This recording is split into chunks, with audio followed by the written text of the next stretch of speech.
It's like a little helmet he puts on in the morning anyway. What do you do? Take a picture of it. See, that way we can, here, check this out. Look. And excellent. Just want your They peck make in a the picture. team. That's right. You just want your peck in Could the you do that peck a little better? 15 minutes for some setups. Oh, that was too funny, man. I'll the chair. Okay, Jose's going to talk, and you're I'm Alan. Alan. Todd's got Alan. John. Cabot, Jacksonville, Beebe, Ward, Austin, Searcy, all up and down US 67, 167, looking for those cool 1047 stickers, along with our friends from the Range Trading and Supply. If we see one of those stickers on your vehicle, might just hand you up to $104 cash. We'll check in with our cool crew probably sometime about an hour from now. In the studio this morning, we have a studio guest here. Exit 111. They're going to be one of the bands headlining the Wingding Festival in Jacksonville tomorrow. Festival gets underway at 9 a.m. These guys, I think, are just essentially closing out the festival, hitting the stage about 4 o'clock tomorrow night. And in the studio, we have Alan Hunt, we have Big John Burnett, we have Jose. Colunga. Thank you, sir. He saw the look. I was lost on my face there. But anyway, Todd Parsley, also their lead guitarist and vocalist, and he's got a sling on his arm, so I don't think he's playing guitar. It is in a nice position, though, to hold up the camera, so he can do a little video. See, he's still useful. He's still useful. Yeah. At the mic, we have, looks like Jose and also Alan, and we'll just chat a little bit here.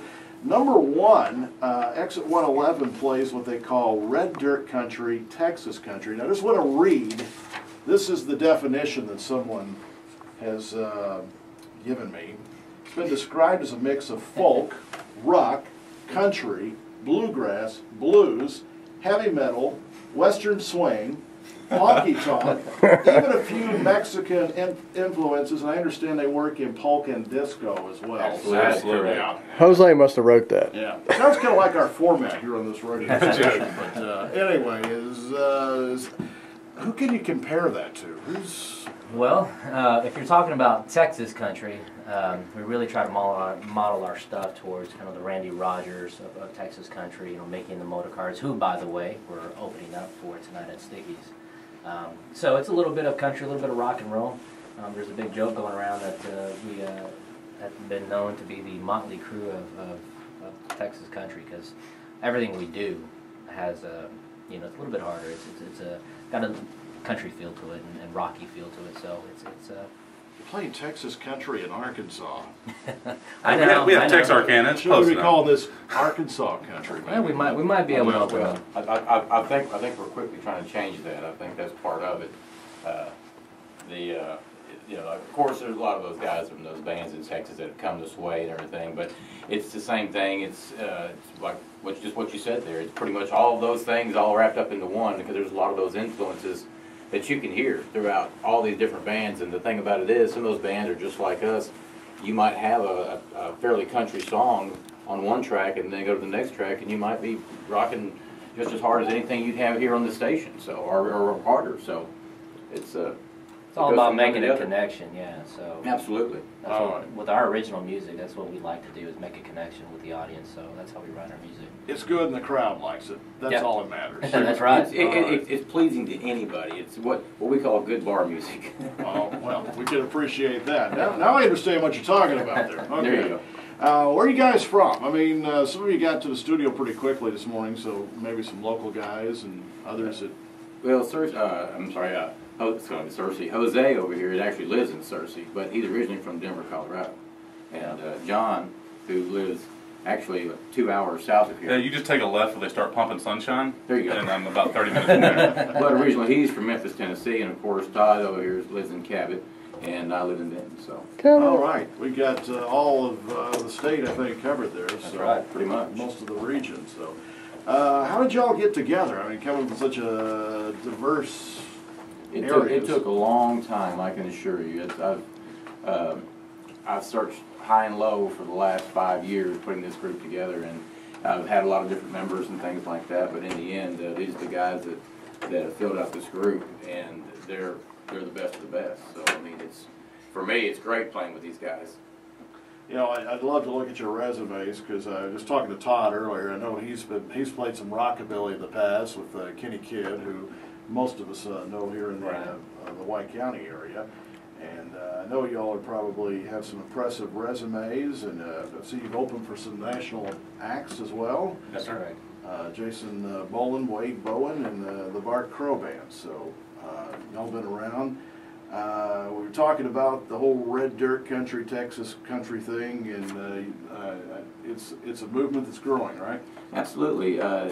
You can go to a lot of those artists. They play all over here in Arkansas all the time, and they have a large fan base here in Arkansas.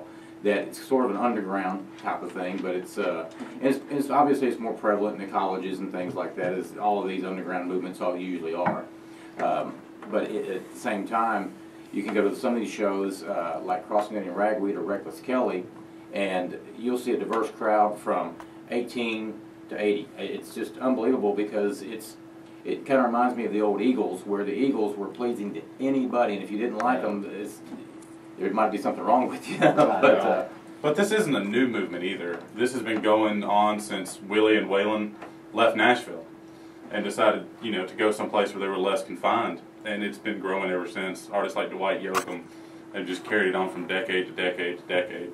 And it's just now starting to reach its head. Right. You talk about those are artists that really, folks that may not like country music like Waylon and Willie. Absolutely. Right. You can't pigeonhole guys like that. It's just good music. Yeah. We're gonna get to sample it. If you're still a little bit confused about what red dirt country and Texas country is, they're going to be performing live in the studio coming up here in just a few moments. But keep in mind they will be at Wing Ding tomorrow, and probably the first time you've ever had the Black Widow open up for you. Yeah, I'm actually pretty excited. I've got to meet this lady. Yeah, I heard she can throw down a lot of wings, and I think she's like 5'1" or something. Yeah. And so you're probably really the big eater, though I would assume it was Big John Burnett, but he's probably like me. I got the little skinny gal that works in the midday, and she eats all day long, and I gain all the weight for her. Yeah, I'll watch a commercial and I put on 5 pounds. Right. I've been on to throw down some wings. eater. I've been thrown down known to throw down some wings. Just don't let them talk you into getting to the competition and the amateur thing, because y'all are going to be on stage. I might not make it. That's right. And I was watching the old Stand By Me movie the other night. Yeah. Pie eating competition, the total Bartharama. Right. We don't want that stuff that's going exactly on. right. So anyway, looking forward to not only the wing eating competition tomorrow, but certainly to seeing y'all hit the stage tomorrow night to close out the festival at Dupree Park in Jacksonville. And Todd, if I could real quickly, I do want to mention that the 5K run that we're doing in the morning, all the proceeds are going to the Special Olympics.